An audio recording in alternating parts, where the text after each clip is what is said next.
हम सब लोगों के लिए हर्ष, गौरव और सौभाग्य का विषय है कि एनडीए के हमारे नेता के रूप में माननीय नरेंद्र मोदी जी से हम निवेदन करेंगे कि वो हम सब लोगों को भारत के उज्जवल भविष्य के लिए संबोधन प्रदान करें। हम सब लोग करतल ध्वनि से माननीय प्रधानमंत्री जी का अभिनंदन और स्वागत करते हैं।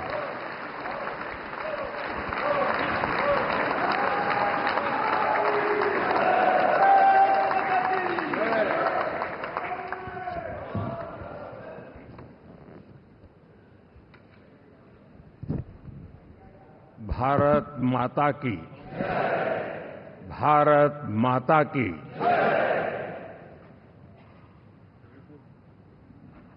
मैं सबसे पहले तो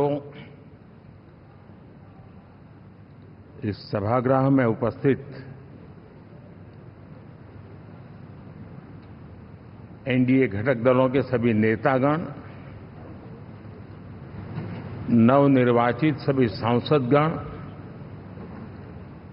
और हमारे राज्यसभा के भी सांसदगण, आप सबका हृदय से बहुत बहुत आभार व्यक्त करता हूं।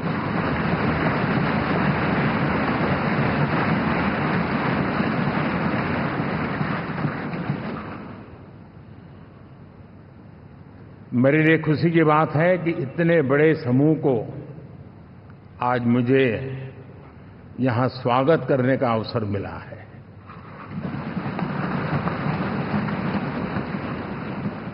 जो साथी विजयी होकर के आए हैं वे सभी अभिनंदन के अधिकारी हैं, लेकिन जिन लाखों कार्यकर्ताओं ने दिन रात परिश्रम किया है, न उन्होंने दिन देखा न रात देखी, और इतनी भयंकर गर्मी में हर दल के कार्यकर्ता ने जो पुरुषार्थ किया है, परिश्रम किया है, मैं आज संविधान सदन के इस सेंट्रल हॉल से सर झुका करके उनको प्रणाम करता हूं।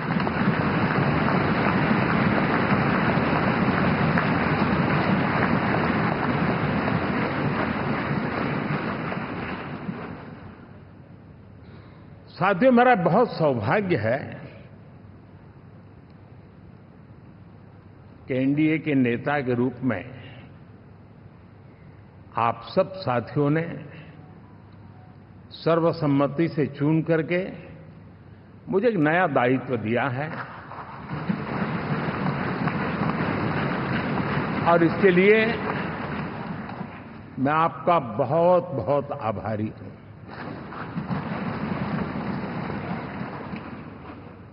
व्यक्तिगत जीवन में एक मैं जवाबदारी का एहसास करता हूं।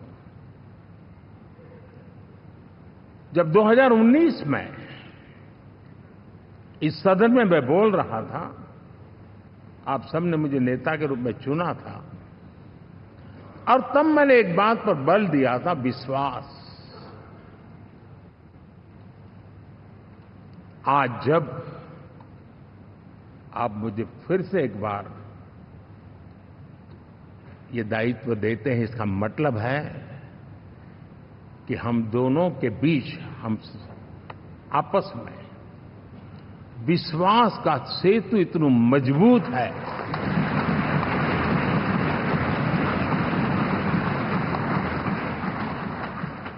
ये अटूट रिश्ता विश्वास की मजबूत धरातल पर है, और ये सबसे बड़ी पूंजी होता है। और इसलिए ये पल मेरे लिए भावुक करने वाले भी हैं, और आप सबके प्रति जितना धन्यवाद करूं उतना कम है।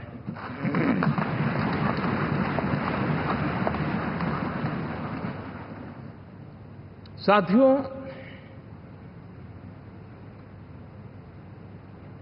बहुत कम लोग इन बातों की चर्चा करते हैं, शायद उनको सूट नहीं करता होगा,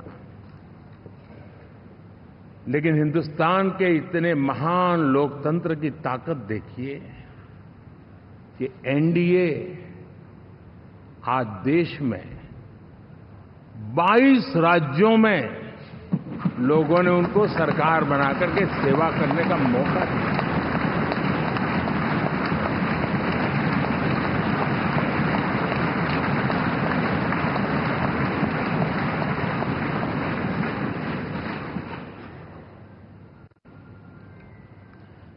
हमारा ये अलायंस सच्चे अर्थ में भारत की असली जो स्पिरिट है, जो भारत का आत्मा है, भारत की जड़ों में जो रचा बसा है, उसका एक अर्थ में प्रतिबिंब है।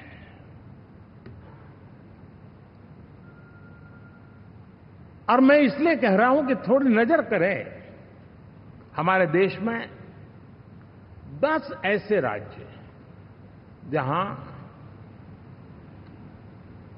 हमारे आदिवासी बंधुओं की संख्या प्रभावी रूप से है, निर्णायक रूप से है, जहां इस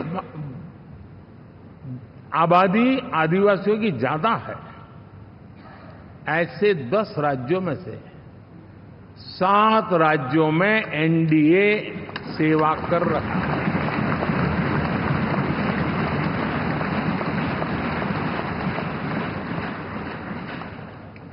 साथियों, हम सर्वपंथ संभाव के हमारे संविधान को समर्पित है और देश में चाहे हमारा गोवा हो या हमारा नॉर्थ ईस्ट हो, जहां बहुत बड़ी मात्रा में हमारे ईसाई भाई बहन रहते हैं, आज हम उन राज्यों में भी एनडीए के रूप में सेवा का अवसर हमें मिला हुआ है।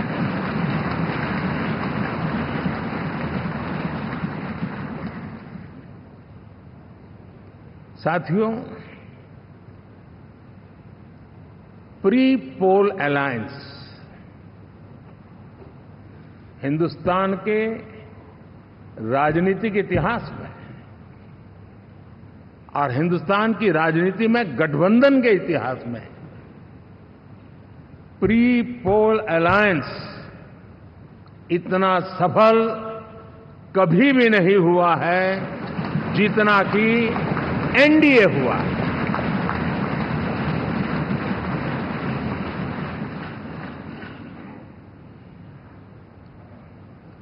और ये गठबंधन का विजय, हमने बहुमत हासिल किया है और मैं कई बार कह चुका हूं, शब्द अलग होंगे लेकिन मेरे भाव उसमें एक सातत्य है। सरकार चलाने के लिए बहुमत आवश्यक है, लोकतंत्र का वही एक सिद्धांत है, लेकिन देश चलाने के लिए सर्वमत बहुत जरूरी होता है।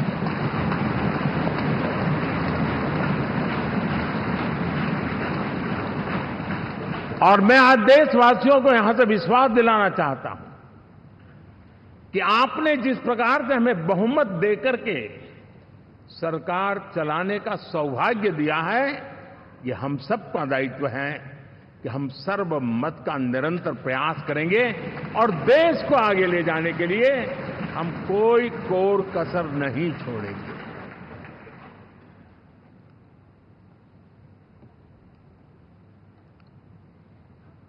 साथियों, एनडीए को करीब करीब 3 दशक हो चुके हैं। यानी आजादी के 75 साल में 3 दशक एनडीए, ये सामान्य घटना नहीं है जी। विविधता से भरे हुए अपनी लोकतांत्रिक और सामाजिक रचना के बीच में ये 3 दशक की यात्रा एक बहुत बड़ी मजबूती का संदेश देती है। और मैं आज बड़े गर्व के साथ कहता हूं कि किसी एक समय वो था कि संगठन के कार्यकर्ता के रूप में इस अलायंस का हिस्सा था, व्यवस्थाओं से जुड़ा रहता था, और आज सदन में बैठ करके आपके साथ काम करते करते मेरा भी नाता इससे 30 साल का रहा है। और मैं कह सकता हूं, हकीकतों के तथ्यों के आधार पर कह सकता हूं, ये सबसे सफल अलायंस है।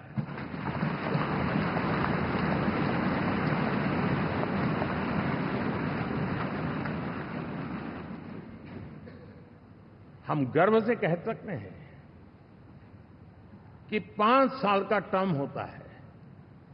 इस अलायंस ने 30 साल में से 5-5 साल के 3 टर्म सफलतापूर्वक पार किए हैं और अलायंस 4थे टर्म में एंटर कर रहा है।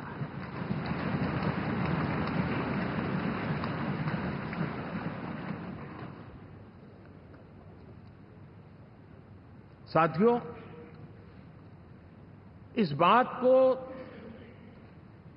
जो राजनीति के विशेषज्ञ हैं, अगर मुक्त मन से, मुक्त मन शब्द बहुत महत्व का है, वे सोचेंगे तो पाएंगे कि एनडीए ये सत्ता प्राप्त करने का या सरकार चलाने का कुछ दलों का जमावड़ा नहीं है। ये राष्ट्र प्रथम की मूल भावना से नेशन फर्स्ट के प्रति कमिटेड वैसा ये समूह है। और 30 साल का लंबा कालखंड शुरू में शायद असेंबल हुआ होगा, लेकिन आज मैं कह सकता हूं कि भारत के राजनीतिक व्यवस्था में एक ऑर्गेनिक अलायंस है।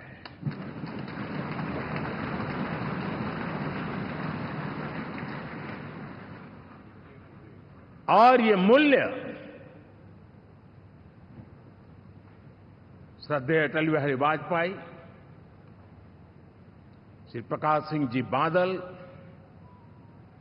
श्री बाला साहब ठाकरे, श्री जॉर्ज फर्नांडिस, श्री शरद यादव, अनगिनत नाम मैं कह सकता हूं। इन लोगों ने जिस बीज को बोया था, वो आज भारत की जनता ने विश्वास का सिंचन कर करके उस बीज को वटवृक्ष बना दिया है।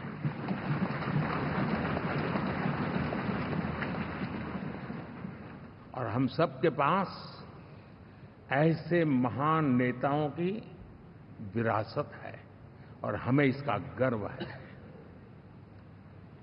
बीते 10 वर्षों में हमने एनडीए की उसी विरासत, उसी मूल्यों को लेकर के निरंतर आगे बढ़ने का और देश को आगे बढ़ाने का प्रयास किया है।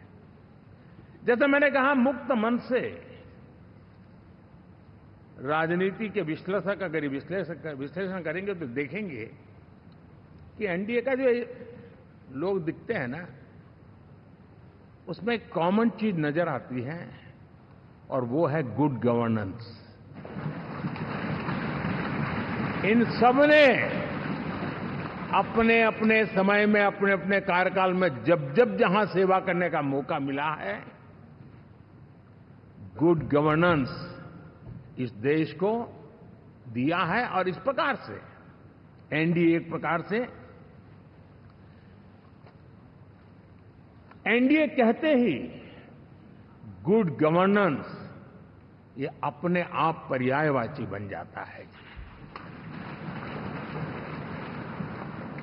साथियों, हम लोगों के सभी के कार्यकाल में, चाहे मैं गुजरात में रहा हूं या बाबू हमारे आंध्र में रहे हो या नीतीश जी ने बिहार के लिए भरपूर सेवा की हो, हम सबके अंदर केंद्र बिंदु में गरीब का कल्याण केंद्रस्थ रहा है।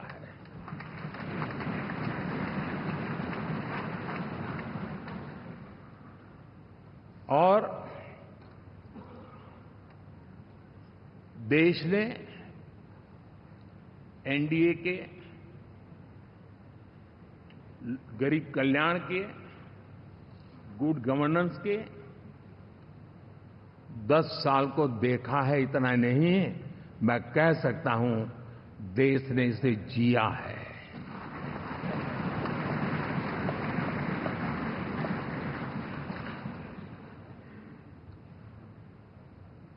जनता जनार्दन ने सरकार क्या होती है, सरकार क्यों होती है, सरकार किसके लिए होती है, सरकार कैसे काम करती है, इसको पहली बार अनुभव किया है।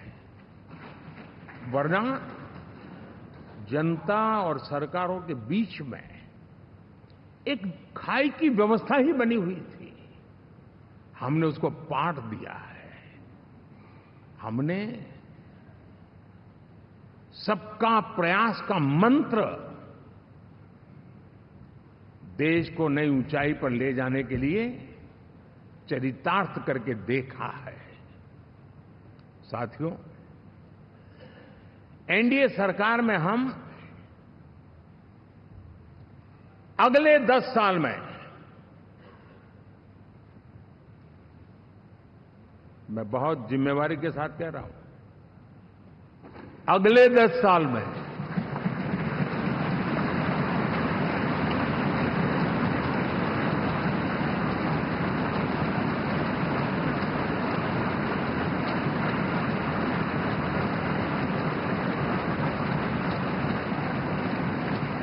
गुड गवर्नेंस, विकास, नागरिकों के जीवन में क्वालिटी ऑफ लाइफ, और मेरा व्यक्तिगत रूप से एक बहुत बड़ा ड्रीम है, मैं लोकतंत्र की समृद्धि को जब सोचता हूं तो मैं चाहता हूं कि सामान्य मानवीय के जीवन में से, और खास करके मध्यम वर्ग, उच्च मध्यम वर्ग, उनके जीवन में से सरकार की दखल जितनी कम हो उतनी लोकतंत्र की मजबूती है।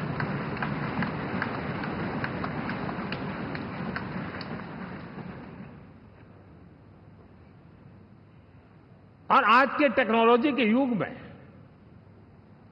बहुत आसानी से हम, वरना एक दिन में 10 काम हो तो 10 अलग अलग वो सारी चीजें मांगेंगे। हम बदलाव चाहते हैं। गुड गवर्नेंस का ये भी एक महत्वपूर्ण पहलू है। लेकिन हम विकास का नया अध्याय लिखेंगे, गुड गवर्नेंस का नया अध्याय लिखेंगे, जनता जनार्दन की भागीदारी का नया अध्याय लिखेंगे, और सब मिलकर के विकसित भारत के सपने को साकार करके रहेंगे।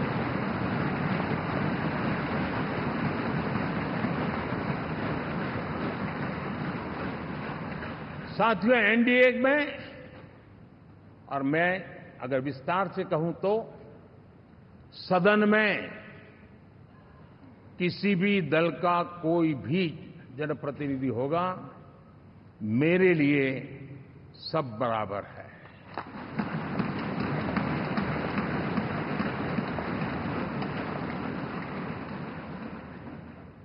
जब मैं सबका प्रयास की बात करता हूं तो मैं सदन में भी, चाहे वो लोकसभा हो या राज्यसभा हो, हमारे लिए सब बराबर है। और यही एक भाव है जिसके कारण 30 साल से एनडीए अलायंस मजबूती के साथ आगे बढ़ा है। अपना पराया कुछ नहीं है।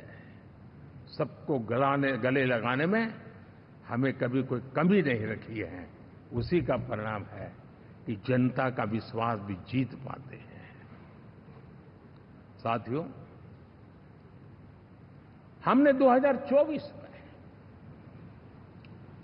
जिस टीम भावना से काम किया है और ग्रासरूट लेवल पे किया है, सिर्फ फोटो ऑप करना, नेता मिलकर के हाथ हिलाएं और फिर तुम्हारे रास्ते में मेरे रास्ते, ऐसा नहीं।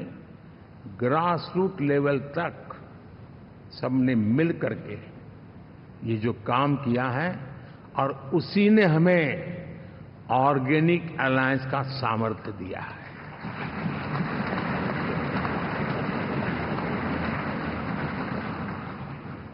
एक दूसरे का सहयोग किया है। हर किसी ने यही सोचा, जहां कम वहां हम। अगर कोई कमी है तो मैं आऊंगा, मैं मेहनत करूंगा, लेकिन तुम्हें कमी नहीं रहने दूंगा। जहां कम वहां हम, ये हर कार्यकर्ता ने जी करके दिखाया है और तभी तो जीत आती है। साथियों, कभी कभी मैं कह सकता हूं कि हमारा 10 साल का अनुभव है,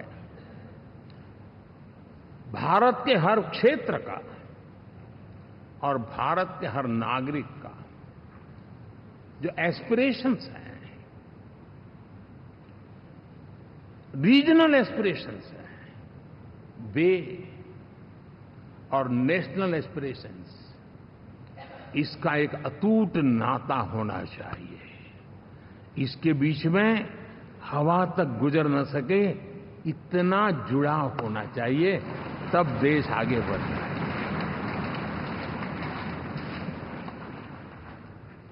साथियों, इस चुनाव में मैं कुछ उल्लेख जरूर करना चाहूंगा जो मेरी नजरिए से मैंने देखा है। दक्षिण भारत में एनडीए ने एक नई राजनीति की नींव मजबूत की है।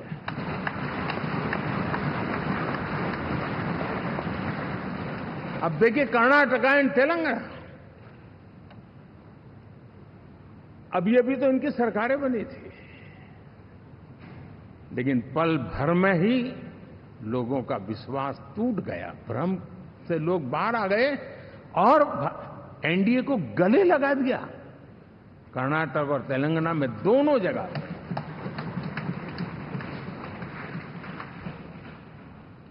साथियों, तमिलनाडु, मैं तमिलनाडु की टीम को भी बधाई देना चाहूंगा और वहां हमारा एनडीए समूह बहुत बड़ा भी है और कईयों को पता था कि हम एक साथ एक सीट नहीं लड़ा पाएंगे, लेकिन इस लड़ाई में हम साथ रहेंगे। और मैंने बहुत से एनडीए के साथी तमिलनाडु में ऐसे हैं कि जिनका कोई उम्मीदवार नहीं था, लेकिन इस झंडे को ऊंचा रखने के लिए वो जी जान से जुटे थे। और इसलिए आज तमिलनाडु में भले हम सीट नहीं जीत पाए, लेकिन जिस तेजी से एनडीए का वोट शेयर बढ़ा है, वो साफ साफ संदेश दे रहा है कल में क्या लिखा हुआ है।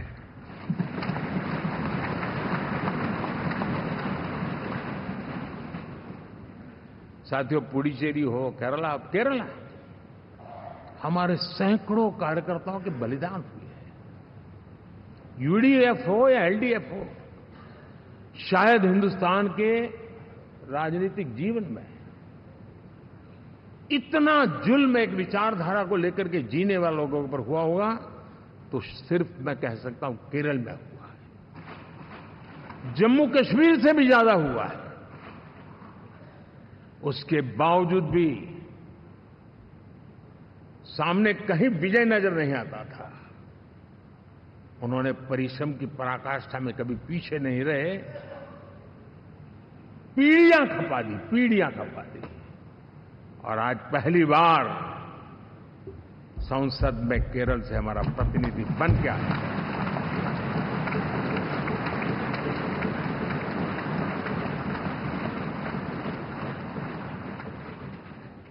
साथियों, अरुणाचल में हमने लगातार हमारी सरकार बनती रही है और भारी समर्थन से बनती है।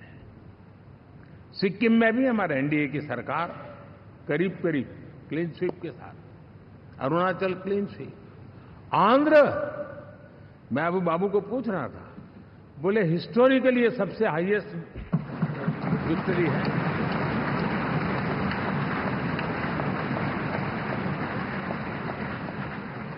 और ये जो यहां दिखता है ना पवन, ये पवन नहीं, ये आंधी है।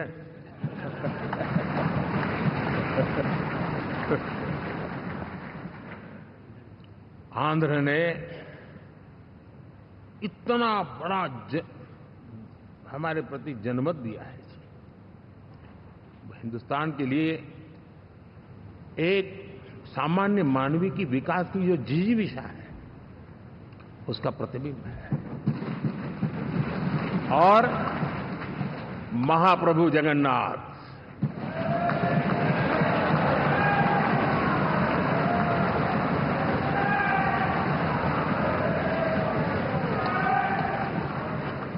और मैंने अनुभव किया हमेशा, मैं हमेशा मानता हूं ईश्वर के अनेक रूप होते हैं, लेकिन जब मैं भगवान महाप्रभु जगन्नाथ जी को याद करता हूं तो मैं हमेशा मानता हूं ये गरीबों के देवता है।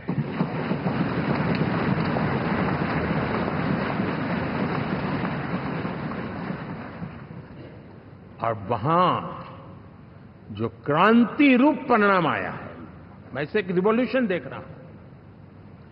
और मैं इसके साथ कह सकता हूं कि विकसित भारत का हमारा जो सपना है,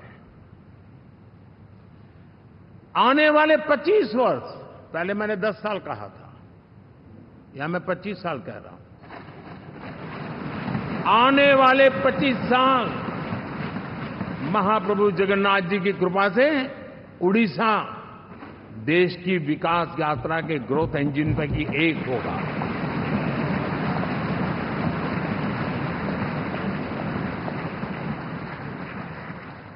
साथियों, हम लोग जब 4 जून के नतीजे चल रहे थे, मैं तो अपने काम में कुछ व्यस्त था, बाद में फोन आना शुरू हो गए,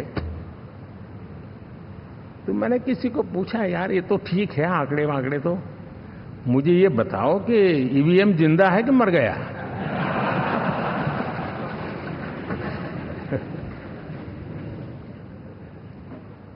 क्योंकि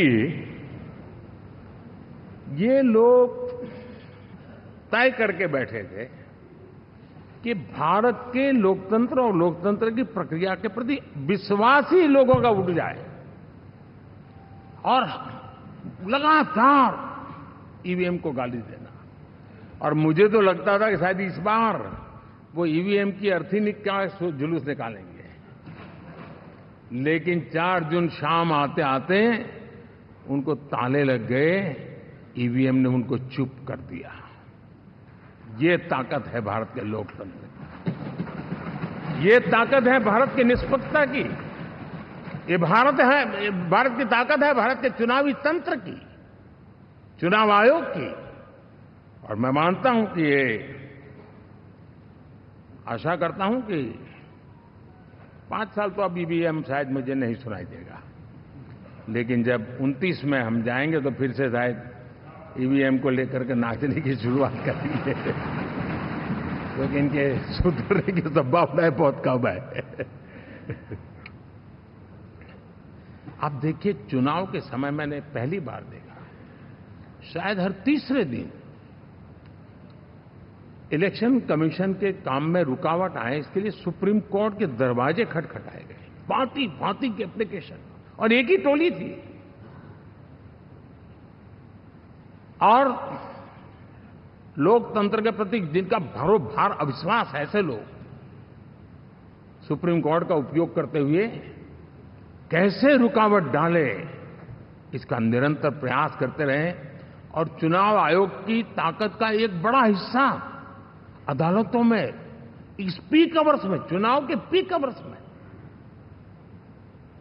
यानी कितनी निराशा लेकर के ये लोग मैदान में आए थे कि उन्होंने पूरा हमला उसी इंस्टीट्यूट पे लगा दो ताकि चुनाव के कोई भी परिणाम आए हम दुनिया के सामने भारत को भी बदनाम कर लें।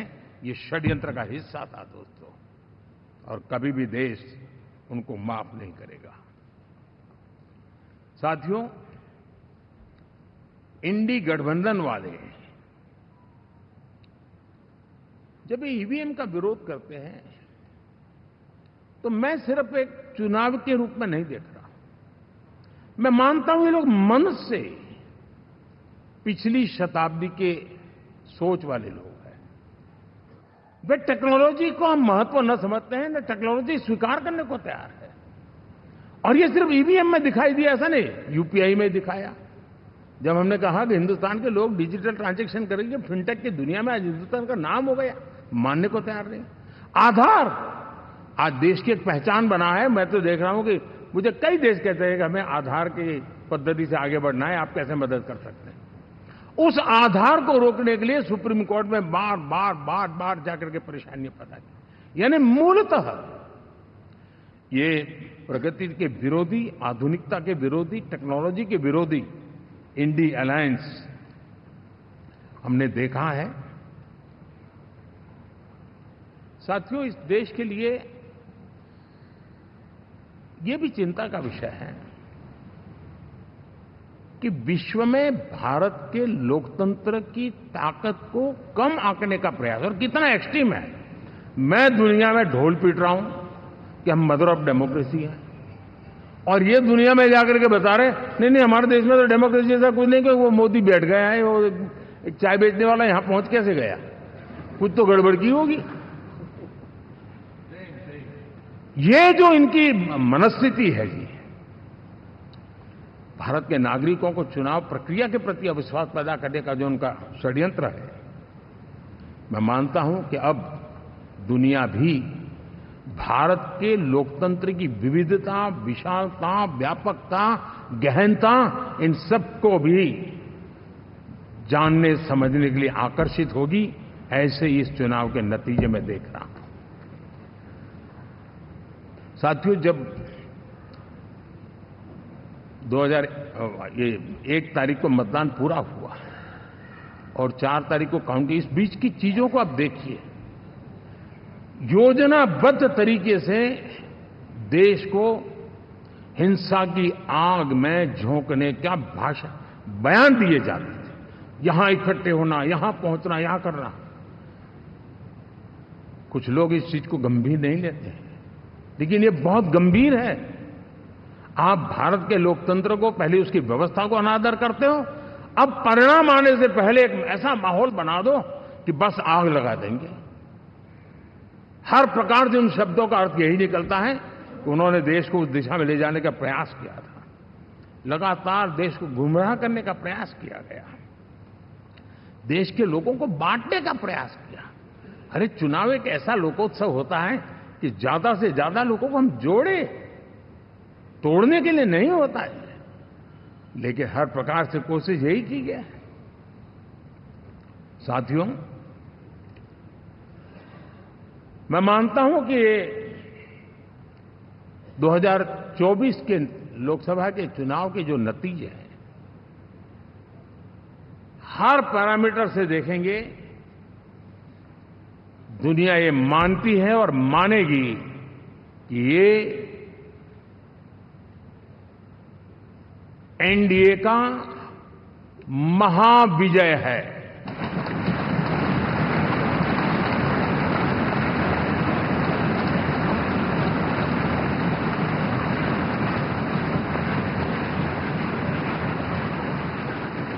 और आपने देखा 2 दिन कैसा चला, जैसे हम तो हार चुके हैं, गए। सब चारों तरफ यही दिखता था, क्योंकि उनको अपने कार्यकर्ताओं का मोरल हाई करने के लिए ऐसे काल्पनिक परेड ये करने पड़ रहे हैं। और साथियों, गठबंधन के इतिहास में अगर आंकड़ों के हिसाब से देखें तो ये सबसे मजबूत गठबंधन की सरकार है।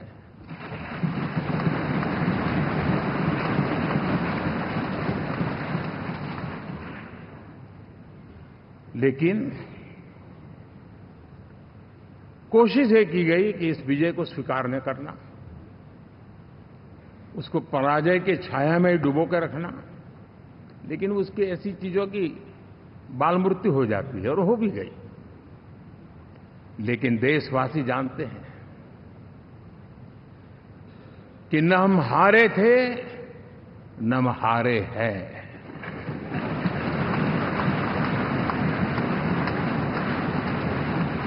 लेकिन 4 तारीख के बाद हमारा जो व्यवहार रहा है वो हमारी वो पहचान बताता है कि हम विजय को पचाना जानते हैं।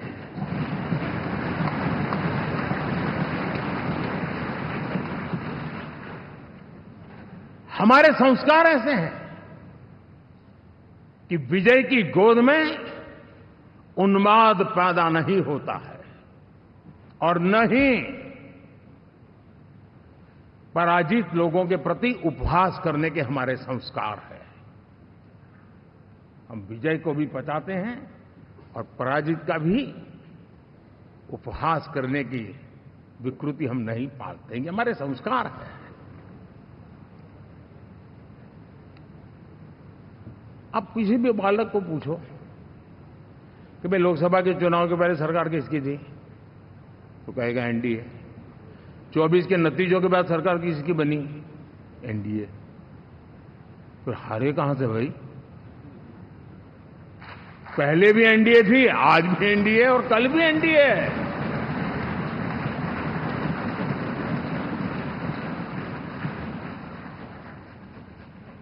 आप सोचिए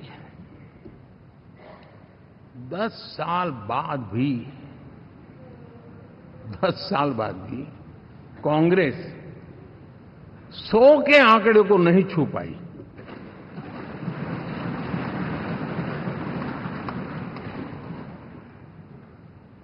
और अगर मैं 14, 19 और 24 3 चुनावों को जोड़ करके कहूं, कांग्रेस के 3 चुनाव जोड़ूं, तो इन 3 चुनावों में जितनी सीटें मिली है उससे ज्यादा हमें इस चुनाव में मिली है।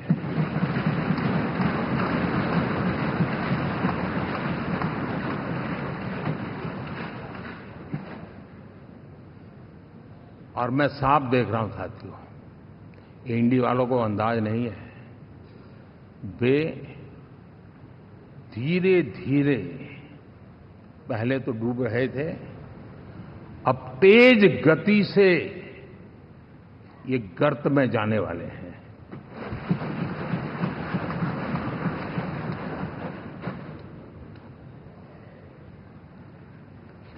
साथियों, इंडिया अलायंस वाले देश के सामान्य नागरिकों की जो समझ है, आज भी वो उसके सामर्थ्य को समझ नहीं पाए हैं या समझना चाहते नहीं है। भारत के सामान्य व्यक्ति की भी एक समझ है, और जो जमीन से जुड़ा रहता है ना, वो समझ को छूता है, समझता है, पहचानता है। वो वहां नहीं है। साथियों, इन लोगों का जो व्यवहार रहा है 4 तारीख के बाद, मैं आशा करता था कि वे लोकतंत्र का सम्मान करेंगे, लेकिन उनके व्यवहार से लगता है कि शायद उनमें ये संस्कार आए, इसके लिए हमें और इंतजार करना पड़ेगा। और तो मैं ज्यादा कुछ कह नहीं सकता। और ये वो लोग हैं जो खुद की पार्टी के पीएम का अपमान करते हैं, उसके निर्णयों को फाड़ देते थे। खुद की पार्टी को विदेशी मेहमान आ जाए तो उसके लिए चेयर नहीं होती थी। ये सारे दृश्य आपने देखे हैं। ठीक, और मैं समझता हूं कि इन सारी स्थितियों में से हम लोकतंत्र की मजबूती और जनता जनार्दन के प्रति आस्था, इसको हम, साथियों, लोकतंत्र हमें सबका सम्मान करना सिखाती है। विपक्ष में भी जो सांसद जीत करके आए हैं, मैं उनको भी बधाई देता हूं।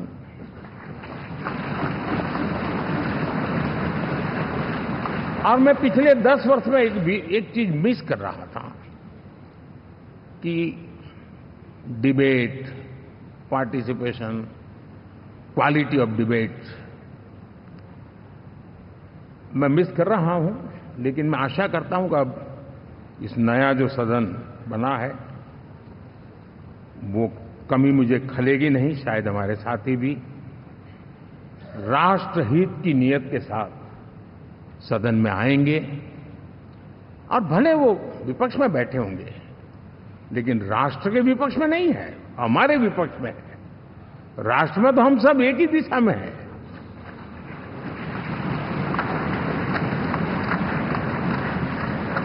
राष्ट्र में हमारा कोई पक्ष विपक्ष नहीं है। राष्ट्र में तो हम 140 करोड़ है।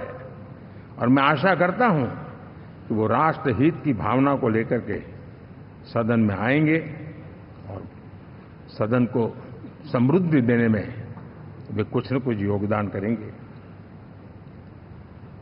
साथियों, 24 का जनादेश एक बात को बार बार मजबूती दे रहा है, बार बार मजबूती दे रहा है कि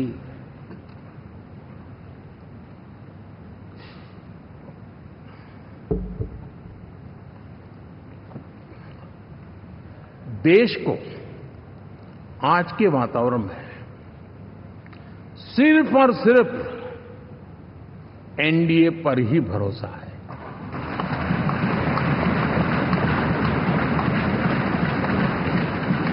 और जब इतना अटूट विश्वास है, इतना भरोसा है, तो स्वाभाविक है देश की अपेक्षाएं भी बढ़ेगी।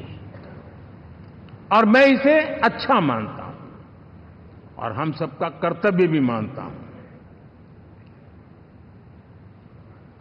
और इन अपेक्षाओं को पूर्ण करने के लिए, और मैंने पहले भी कहा था कि जो 10 वर्ष हमने काम किया है वो तो ट्रेलर है।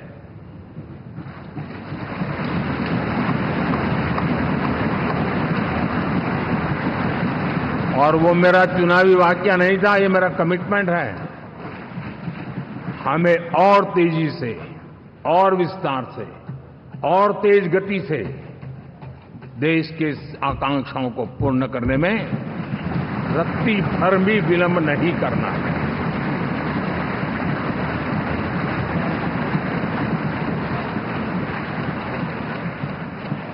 जनता जनार्दन चाहती है हम पहले से ज्यादा डिलीवर करें। जनता चाहती है कि हम खुद ही हमारे पुराने रिकॉर्ड तोड़े। और मैं साथियों एक तरफ एनडीए रखूं, दूसरी तरफ भारत के लोगों के सपने और संकल्पों को रखूं, तो मैं कहूंगा NDA, new India, develop India, aspirational India.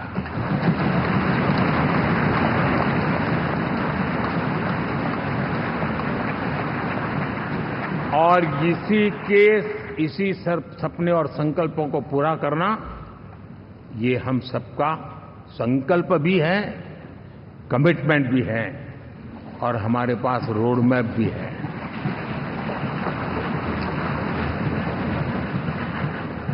साथियों, एनडीए ने हमेशा करप्शन फ्री, रिफॉर्म ओरिएंटेड, स्थिर सरकार देश को दी है। जब जब हमें अवसर मिला हम लोगों ने काम किया है। उसके सामने कांग्रेस नेतृत्व वाली यूपीए, अब उन्होंने पुरानी अपनी छवि सुधारने के लिए नाम बदल दिया, लेकिन पहचान घोटालों की है। आए दिन घोटाले, यही पहचान रही है। और नाम बदलने के बावजूद भी देश उनके घोटालों को नहीं भुला है, उनको नकारा है।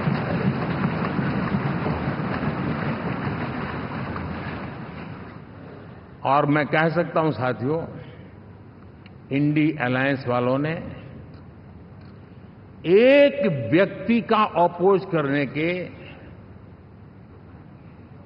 वन पॉइंट एजेंडा के कारण देश की जनता ने उनको ही ऑपोजिशन में बिठा दिया है।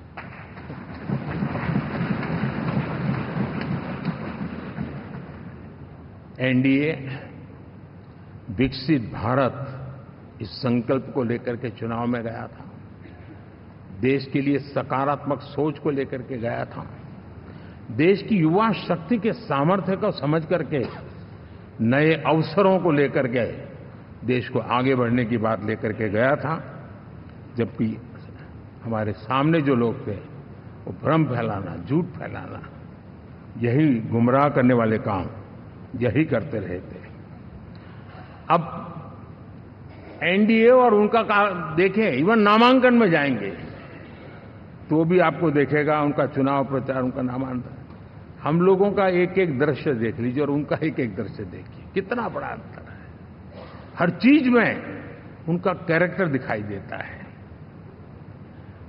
और क्या रहा, फोटो ऑप के लिए तो उन्होंने अलायंस घोषित कर दिया, लेकिन कितने ही राज्यों में वो आपस में लड़ते रहे हैं, चुनावी जंग में एक दूसरे की पीठ में छुरा भोंकते रहे हैं। कभी उन्होंने कहा कि ये तो हमारा वैचारिक अलायंस है, वो विचार लेवल पर ठीक है, बाकी नीचे तो हमारा अपना हम तैयार करेंगे। और अब फिर उन्होंने कहा कि भाई हम तो सीट के आधार पर अलायंस करेंगे, टोटल न भी करें, ये भी खेल खेला। और अभी अभी तो चुनाव पूरा शुरू कर दिया कि ये तो हमारा अलायंस लोकसभा के चुनाव के लिए ही था, बाद में नहीं है, ये भी शुरू कर दिया। यानी मैंने बहुत पहले कहा था कि आप देख लेना 4 जून के बाद बिखराव शुरू हो जाएगा, और वो शुरू हो चुका है।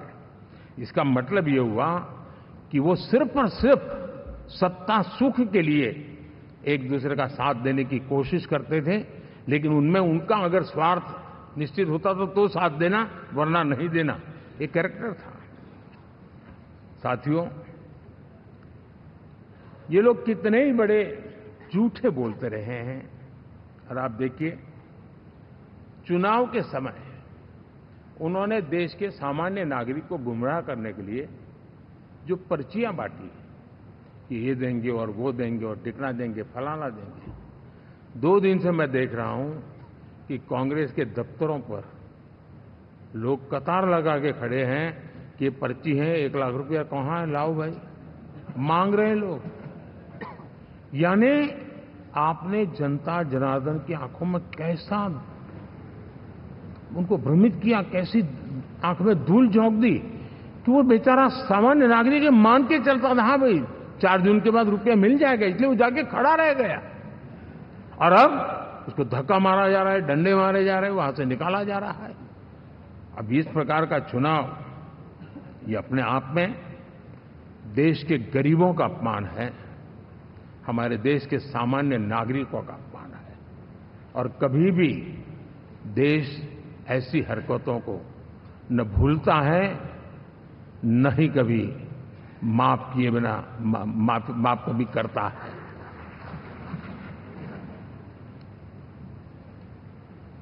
साथियों, हमारे लिए संतोष की बात है कि हम एक कमिटमेंट से काम कर रहे हैं। 10 साल में हमने 25 करोड़ गरीबों को गरीबी से बाहर निकाला है।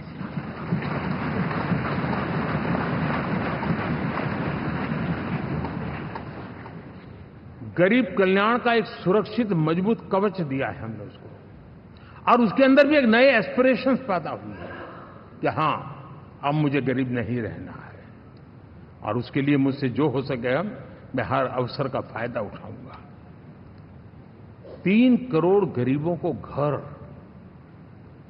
ये ऐसे कहने का आंकड़ा नहीं है जी, कितनी मेहनत पड़ती है मुझे मालूम है, लेकिन हम सफलतापूर्वक इसको कर पाए हैं। 4 करोड़ लोगों को दे चुके हैं, 3 करोड़ का हम संकल्प लेकर के आज से आगे बढ़ेंगे। यानी ये भी हिम्मत है कि 4 करोड़ देने के बाद जिन परिवारों का विस्तार हुआ है, जरूरत पड़ी है, और राज्यों की भी उसमें इच्छा है, 3 करोड़ नए घर बनाने का संकल्प। 70 वर्ष की आयु से ऊपर के व्यक्तियों को, नागरिकों को 5 लाख रुपए तक इलाज के लिए मुफ्त इलाज की व्यवस्था। मुद्रा योजना के तहत हमारे नौजवानों को कारोबार के लिए 20 लाख तक की उनकी बैंक से उनको लोन मिले, इसकी व्यवस्था, ये मैं समझता हूं कि वायदा हमारे तीसरे कार्यकाल की गारंटियां, सब मैं अभी बताता नहीं हूं, लेकिन इन गारंटियों के प्रति हम कमिटेड हैं और उसे पूर्ण करने के लिए हम कोई कमी नहीं रखेंगे। साथियों, गरीब का सशक्तिकरण और मिडिल क्लास को सुविधा, ये हमारी प्राथमिकता है, क्योंकि मध्यम वर्ग अब इस देश का एक बहुत बड़ा चालक बल है।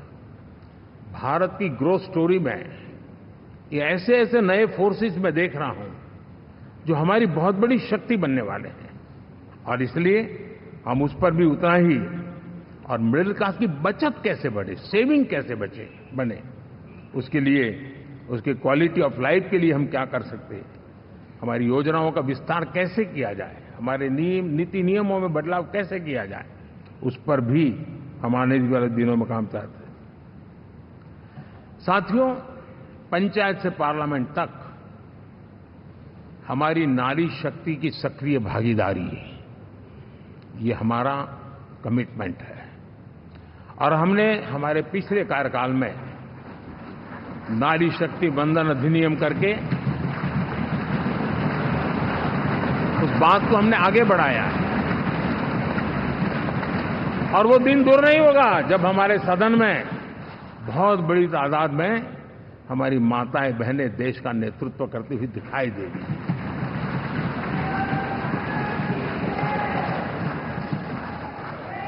इस पूरे चुनाव में हम सबसे ज्यादा महिला उम्मीदवारों को टिकट देने वाली पार्टी रहे हैं, ये हमारा कमिटमेंट है।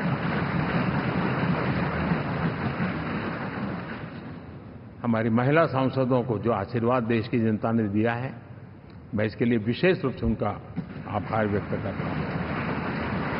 और साथियों, आपने देखा होगा G20 समिट में दुनिया के सामने एक विषय लेकर के हम बड़े आग्रह से गए हैं, और वो है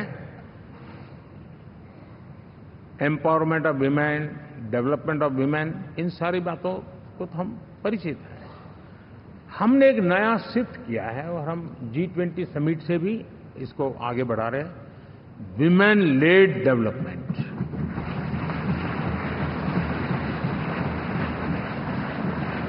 एक बार हमारा इस प्रकार का कमिटमेंट बनता है तो परिवर्तन बिल्कुल साफ नजर आता है। साथियों, एनडीए का ये कार्यकाल बड़े फैसलों का है, तेज विकास का है, और अब हम समय गंवाना नहीं चाहते कि हम 5 नंबर की इकोनॉमी से 3 नंबर की इकोनॉमी पर पहुंचना है।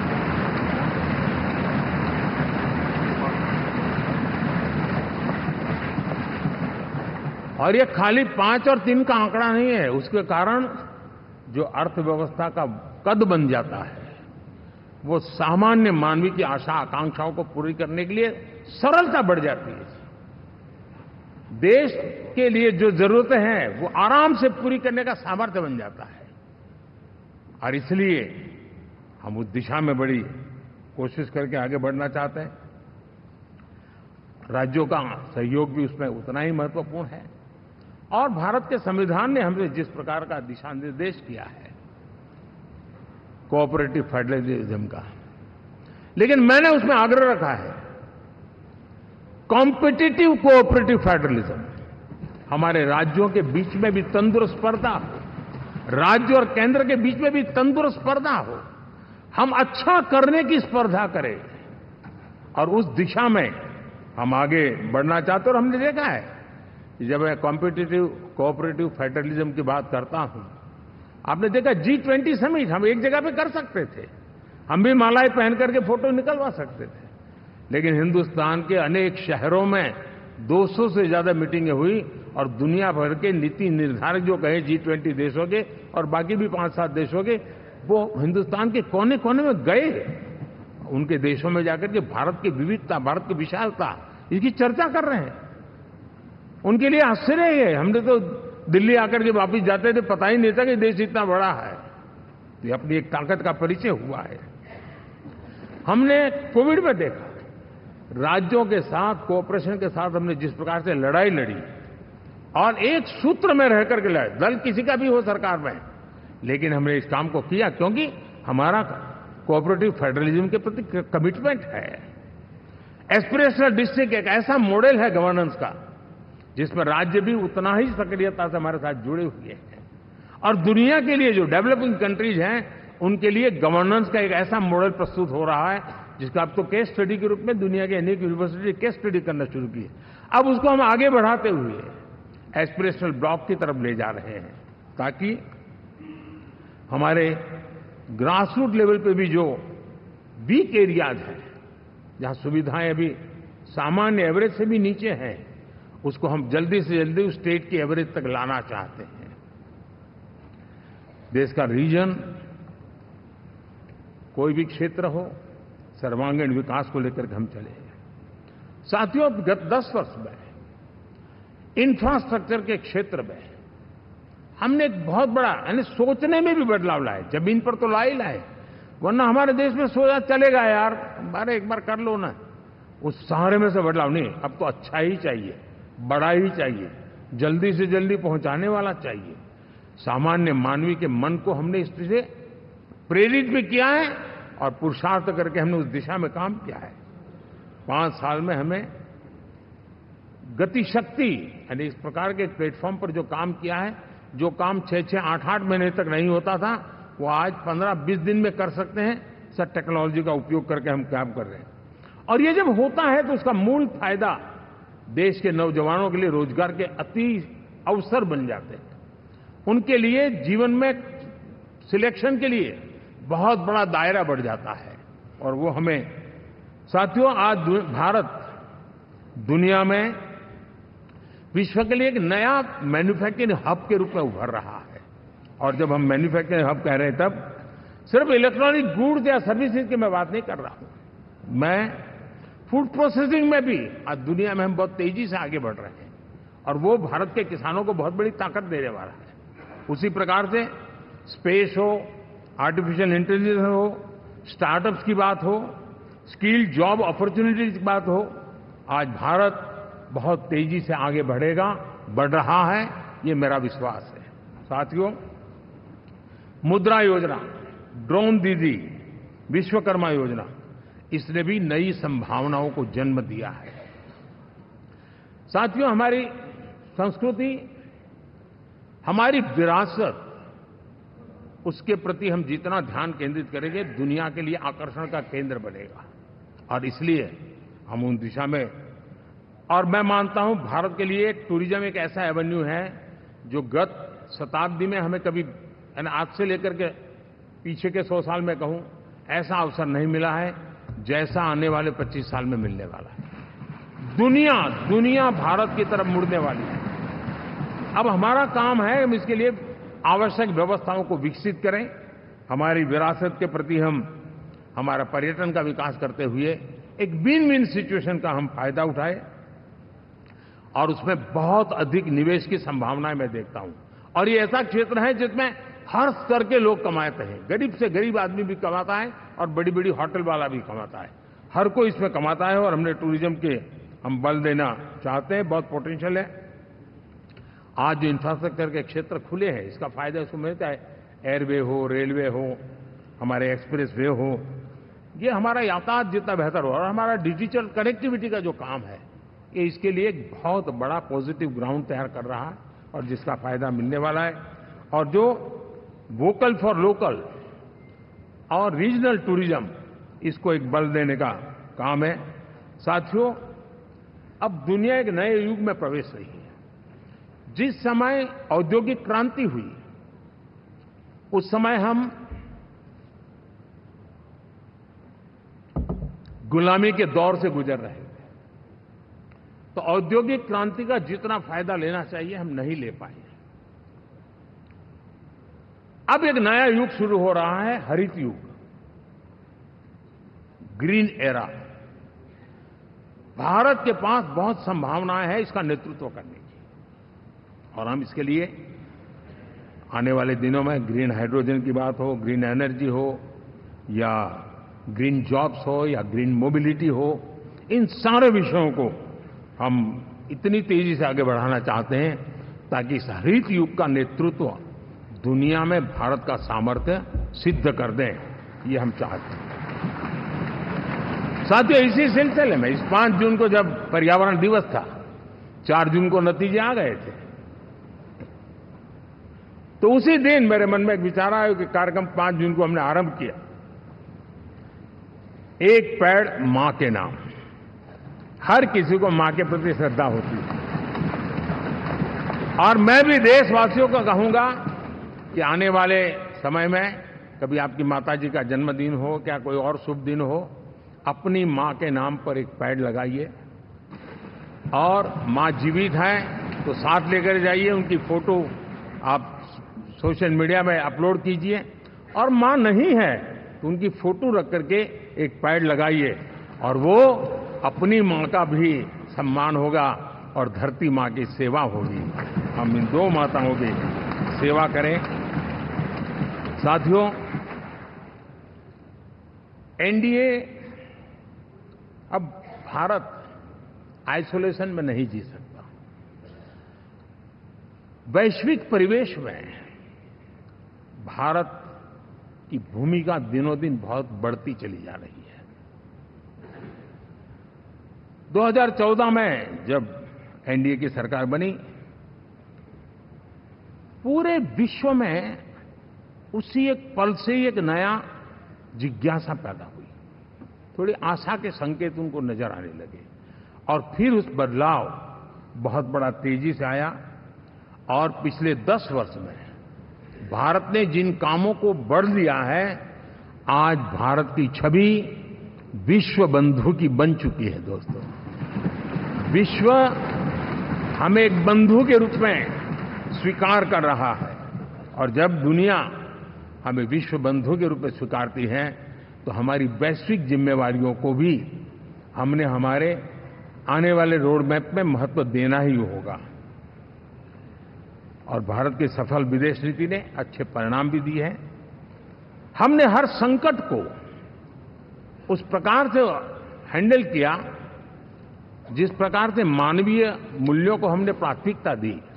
उसका परिणाम है कि सामान्य मानवी के मन में ये विश्व बंधु वाला भाव बहुत मजबूत हुआ, और भारत का सेवा भाव का जो कैरेक्टर है उसको विश्व ने पहचाना है। चाहे यूक्रेन का संकट हो, चाहे अफगानिस्तान का संकट हो, हर हमारे लोगों को बचाना हो, हमने किसी भी में हमने कोई कमी नहीं रखी है। और साथियों, ये क्षमता के कारण भारत में निवेश की संभावनाएं बहुत बढ़ने वाली है। मैं राज्यों से भी कहूंगा कि आप प्रगतिशील नीतियां बनाकर रेडी रहिए। विश्व आज आपके आंगन पे दरवाजे पर दस्तक दे रहा है, और जो राज्य ज्यादा स्पष्ट नीतियों के साथ आएगा, जो राज्य उन कंपनियां विदेशी आने वाले लोगों को ठीक से हैंडल करेगा, उसको बेनिफिट मिलने ही वाला है। और भारत ने जो नीतियां बनाई है, भारत ने जो वातावरण बनाया है, उसका लाभ भारत के हर राज्य को मिलना चाहिए, और उस दिशा में हम तेजी से काम करना चाहते हैं। साथियों, हमने G20 समिट में देखा है, दुनिया का भारत के प्रति नजरिया बदला है। जो लोग इन चीजों को माइन्यूटली देखते होंगे उनको पता होगा कि G20 एक प्रकार से कई संकटों से गुजर रहा था। उतार चढ़ाव आते रहते थे, बिखराव भी नजर आ रहा था, लेकिन भारत में G20 आने के बाद नए प्राण से भर गया है, नया सामर्थ्य आ गया है। और ये भारत की ताकत है कि उसने पूरे विश्व को जोड़ने में G20 के माध्यम से बहुत बड़ा काम किया है। और उसके इन दिनों भी जो परिणाम आए, इसके बाद मेरा काफी समय विदेश के सरकारों से फोन अभिनंदन स्वीकार करने में गया, और शायद मैं 14 में 19 में भी ऐसा अनुभव नहीं था जितना इस बार फ्लो है।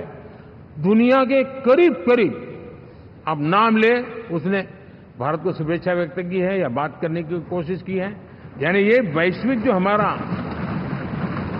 ताकत है उसका परिचय करवा रहा है और उसके कारण मैं मानता हूं कि विश्व में हमारा सम्मान और साथ-साथ भारत में निवेश, ये दोनों संभावनाएं बढ़ रही है। साथियों, हमारे संविधान का 75वां वर्ष है। हम चाहते हैं कि संविधान हमारी संवैधानिक संस्थाओं का संरक्षण भर इसके मात्र के लिए है, ऐसा नहीं, कोई अदालत में धाराओं का उपयोग करके काम करने के लिए नहीं है। ये एक हमारी भावना है, हमारा स्पिरिट है और हमें इस 75 साल को ऐसे मनाना है ताकि हम संविधान के स्पिरिट को जन जन तक पहुंचाएं। हर जन को संविधान की जो भावना है, कर्तव्य की भावना है, अनेक बात ऐसे इस बात है, उन सब प्रति समर्पण उसका बढ़े, उस दिशा में हम काम करना चाहते हैं। साथियों, छत्रपति शिवाजी महाराज के राज्याभिषेक के 350 वर्ष के उत्सव में देश आज रंगा हुआ है और हमारे लिए सबसे बड़ी प्रेरणा है क्योंकि उसमें राष्ट्र प्रथम की भावना है। छत्रपति शिवाजी महाराज को याद करते ही राष्ट्र प्रथम की भावना हमें मजबूती देती है और इसलिए हम देश में इसी एजेंडा को आगे रखते हुए और जब इसी समय 350 साल का पर्व आया है तो हमें अपनी पॉलिसी और परफॉर्मेंस और सामान्य मानवीय का जीवन बेहतर करना है, उसमें जरा भी विलंब नहीं करना है। साथियों, विकास की सारी तैयारियां, रोड मैप लेकर को हम चलेंगे ही, चल रहे हैं, लेकिन साथ साथ हम नए नए सांसद आए हैं, कुछ पुराने सांसद हैं, कुछ ज्यादा अनुभवी सांसद भी हैं। आप देखते हैं कि इन दिनों पिछले 2 दिन से आप टीवी पे देखते होंगे, एक भी सच्चाई मुझे उसमें नजर नहीं आई। कोई ये कह रहा है, कोई वो कह रहा था, सब मैंने कहा भी जरा पूछो तो ये जानकारी लाते कहां से, गपगोले चला रहे, किसी के खाते में कुछ भी डाल करके चल रहा है। तो मतलब ये थोड़े दिन, क्योंकि 10 साल से ऐसे अवसर नहीं मिले हैं, तो शायद ये उबाल जरा ज्यादा रहेगा। लेकिन आप मान के चलिए जी, ऐसे लोग कोई पहुंचेंगे, बस साहब मेरा अच्छा संबंध है, मंत्री में आपका नंबर कर सकता हूं, आया, हमें भी पता नहीं होता यार, हो सकता है मिनिस्टर बनने का ये रास्ता होगा तो हम भी गलती से उसका हाथ पकड़ लेते हैं और वो पता नहीं वो किस खाई में डुबो देता है। कभी कभी तो शायद अब तो टेक्नोलॉजी ऐसी है कि हो सकता है मेरे सिग्नेचर से कोई लिस्ट बाहर निकल जाए कि ये मंत्री बन गए, हो सकता है कोई बुद्धिमान डिपार्टमेंट भी बांट दे। तो आजकल कई लोग सरकार बनाने में लगे हुए हैं, मंत्री पद बांट रहे हैं, पद बांट रहे हैं, व्यवस्था बांट रहे हैं। मैं आपसे आग्रहपूर्वक कहता हूं, और जो मोदी को जानते हैं, ये सारे प्रयास निरर्थक है। वे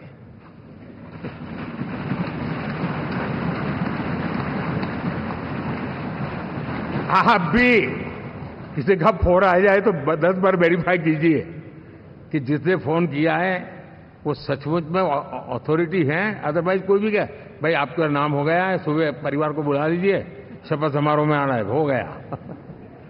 तो ऐसी गपबाजी करने वाली एक बहुत बड़ी फौज रहती है। कुछ लोग आदतन करते रहते हैं, कुछ लोगों को मजाक आती है लेकर, और कुछ लोग बदिरादे से करते हैं। मेरा सभी सांसदों से आग्रह है कि हम इन सारे षड्यंत्रों का शिकार न बने।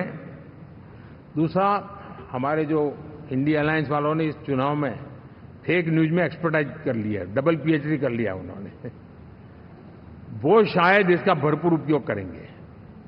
हम कृपा करके इन चीजों से दूर रहें, अफवाहों से दूर रहें। ये जो टीम बैठी है वो अनुभवी टीम है, मुझे भी सही सलाह देने वाली टीम है, और इसलिए टीम मिलकर के बहुत सही निर्णय करने वाली है। कृपा करके ब्रेकिंग न्यूज के आधार पर देश चलेगा नहीं, ये मान के चलिए।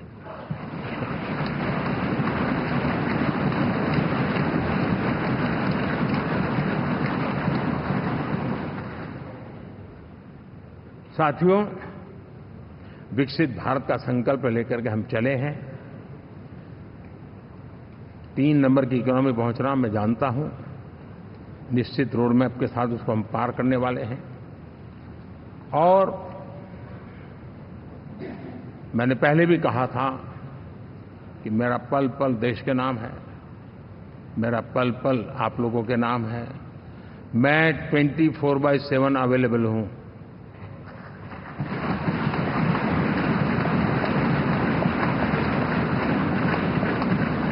हमें मिलकर के देश को आगे बढ़ाना है। फिर से एक बार आप लोगों ने मुझ पर जो विश्वास जताया है, जो प्यार दिखाया है और जो समर्थन दिया है, वाकई मैं मानता हूं भारत के लोकतंत्र की एक बहुत बड़ी ताकत है।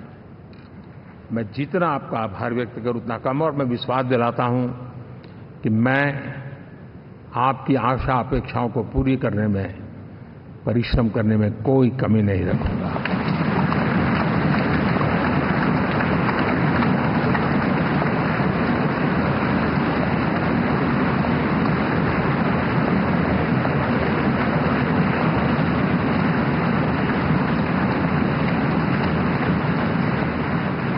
मेरे लिए जन्म सिर्फ और सिर्फ वन लाइफ वन मिशन, और वो है मेरी भारत माता। ये मिशन है 140 करोड़ देशवासियों के सपनों को पूरा करने के लिए खप जाना।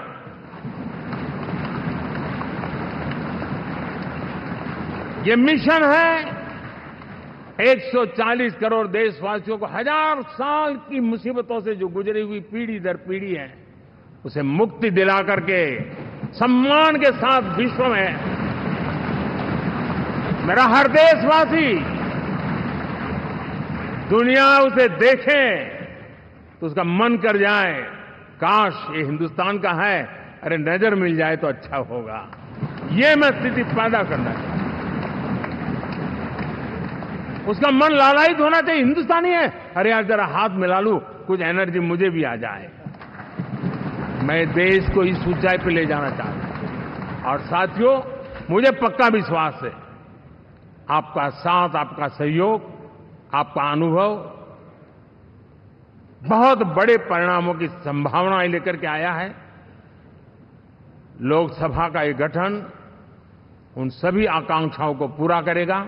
मैं फिर एक बार आप सबका हृदय से बहुत बहुत धन्यवाद करता हूं।